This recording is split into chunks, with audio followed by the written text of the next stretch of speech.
మిథున రాశి మిథున రాశి వారికి ఈ వారం రోజుల కాలంలో 5 గ్రహాల యొక్క ఉన్నతి అత్యద్భుతంగా ఉంది అని చెప్పి గ్రహాలు మనకి తెలియజెప్తున్నాయి.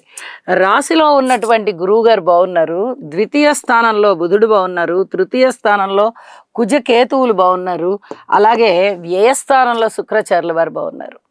వెరసి ఈ 5 గ్రహాలు కూడా అత్యుత్తమమైన ఫలితాలు ఇస్తున్నాయి. రాశిలో గురువు గారు ఉన్నారంటే ఇక వెనక్కి తిరిగి చూడక్కర్లేదు.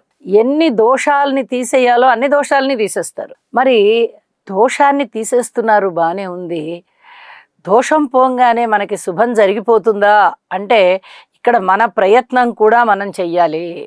పెద్దల పట్ల వినయ విధేయతలతో ఉండాలి, గురువుల పట్ల వినయ విధేయతలతో ఉండాలి, అలాగే తల్లిదండ్రుల పట్ల వినయ విధేయతలతో ఉండాలి. వారికి సేవ చెయ్యాలి, వీలైనంత వరకు సేవ చెయ్యండి. గురువు గారి యొక్క ఆశీస్సులు 100% మనకి లభిస్తాయి అని చెప్పి తెలియచేస్తూ ఉన్నాను.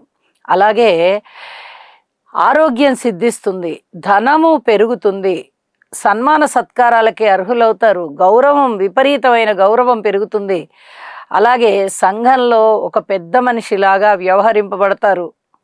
మీ మాటకి చాలా చాలా విలువ పెరుగుతుంది అని చెప్పి తెలియజేస్తున్నాను.